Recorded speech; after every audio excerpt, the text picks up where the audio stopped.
Yes, people, what's going on? The Premier League is back and the controversy is back. And even better than ever, let's just get straight into this game. I mean, there was so much that happened and so little that happened. It's literally the perfect Premier League game to get us underway. Everyone should have put money on it being 0-0 because we all knew it was going to be boring. But we all had that little bit of glimmer of hope. You know, oh, go on, it is be an entertaining game. Villa like to score goals, they need to stay up. Sheffield, you know, they get forward, they've got nice attacking flair and all this stuff. And it was dreadful. It was so bad of a game. Let's go about the actual atmosphere itself and what it was like. It was good to see Premier League football back. It was fantastic, of course. Seeing the best, the best players out there. And of course, there was the whole big, very touching, very powerful tribute for the Black Lives Matter movement. It was great to see. Honestly, it's great to see football back in England at the top level. It's really good to see. But let's just get straight onto it. I mean, what is that for the goal that's not a goal, that's in the thumbnail? It's just absolute ludicrousy. It's absolutely nuts. The ball is clearly over the line.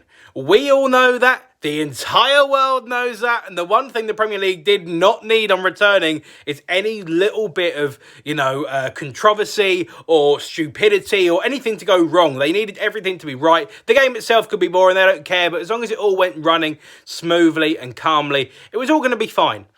What the hell is that? I don't know the keeper's name, I'll be completely honest.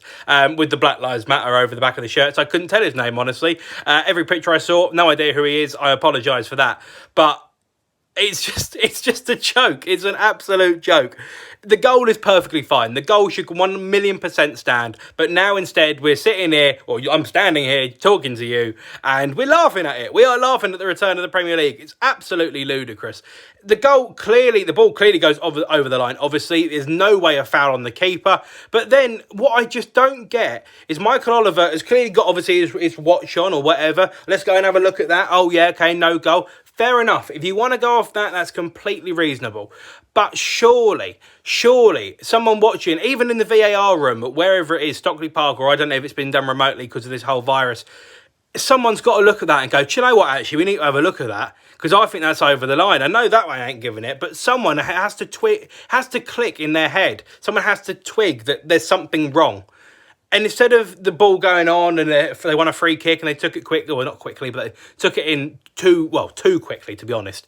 It was just shambolic. It was absolutely shambolic. Surely there's someone with common sense who goes, do you know what, actually, can we have a look at that? Because I think that might have been over the line there, or could have been a foul or whatever. Because obviously there was a lot of people in that box. A penalty could have been given, anything could have happened. There were so many bodies, you had to have a second look at it, surely.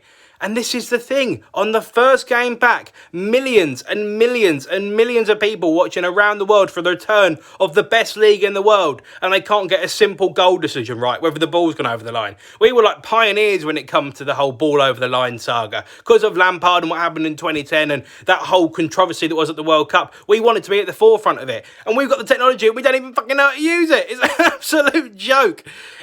It wasn't even turned on. They decided they were going to turn it on at half-time. They tried to contact Hawkeye. They didn't know what was going on with it. It's just absolute ludicrousy. It's absolute ludicrousy.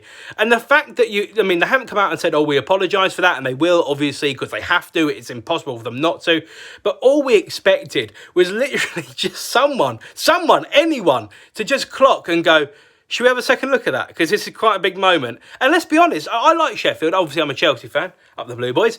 That's a big game for them. Because if they win that game 1-0, they go above us, I'm pretty sure. Either way, they go into the top. I think they actually do go above us. Yeah, I think they'll be a point above us. Obviously, we'd have a game in hand. Oh, no, we wouldn't, because it's Jesus, even more. They would go ahead of us. They would go into fourth or whatever it is. It's an absolutely ginormous game for Sheffield. It's huge. And they haven't got it right. And literally, this whole game, obviously, now finishing 0-0. There's nothing else really to talk about. There was some good chances. There was some good movement.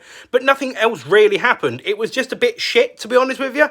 But that is such a key, pivotal moment. You have to get that right. The first goal that could be given, and yes, I know it's an absolute clanger, but it's so important to get that decision right. And they've bottled it, simply put.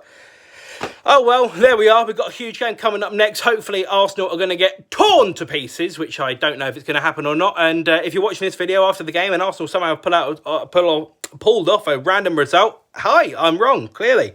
But there we are. Anyway, thanks for watching. If you're new around here, make sure you like, share and subscribe. See you back here for loads more content on Craigo 28 Football. And I'll see you very soon. Take care and stay safe.